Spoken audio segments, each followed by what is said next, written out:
حضرت سلمان فارسی گورنر تھے، کھانا کھا رہے تھے، دسترخوان بچھا تھا، رسول پاک صلی اللہ علیہ وسلم کا فرمان ہے روٹی کا لقمہ دسترخوان پہ گرے اٹھا کے کھا لو، اللہ تمہاری بخشش فرما دے گا۔ دسترخوان صاف ہوتا ہے، روٹی، بڑے گورنر تھے آپ، بڑے بڑے سفیر بیٹھے تھے، وزیر بیٹھے تھے، روٹی کا لقمہ گر گیا۔ آج تو لوگ فیشن میں عزت ڈھونڈتے ہیں نا، وقار ڈھونڈتے ہیں کہ میں جدید دنیا کے ساتھ مل جاؤں۔ دیکھو عزت کس بات میں، حضرت سلمان فارسی روٹی کھا رہے تھے، سفیر وزیر نہ جانے بڑے بڑے لوگ بیٹھے تھے، کھانا کھاتے کھاتے لقمہ گرا دسترخوان پہ، حضرت سلمان فارسی نے سمیٹا، منہ میں رکھا، پھر انگلی مار کے دسترخوان صاف کیا۔ ایک صحابی کان میں کہنے لگے سلمان کیا کر رہے ہو، کیا کر، آپ گورنر ہیں، سوچئے تو صحیح، یہ لوگ کیا کہیں گے دنیا دار کے مسلمانوں کو روٹی نہیں ملتی، اٹھا اٹھا کے کھا رہے۔ کان میں بات کی، کان میں،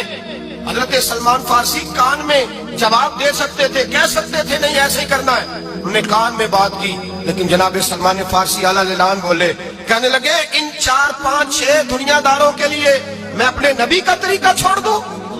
اپنے رسول کی سنت چھوڑ دوں، یہ 4 5 دنیا دار دنیا کی طرف دیکھ کے میں مصطفیٰ سے منہ موڑ لوں؟ پھر جوش جذبات میں سر سے پگڑی اتار دی، رونے لگے۔ آپ فرمانے لگے میں مدینے کے بازاروں میں کھجوریں اتارتا تھا، نوکریاں کرتا تھا، یہ جو میرے سر پر عزت کے بال ہیں یہ محمد عربی کے اگائے ہوئے ہیں۔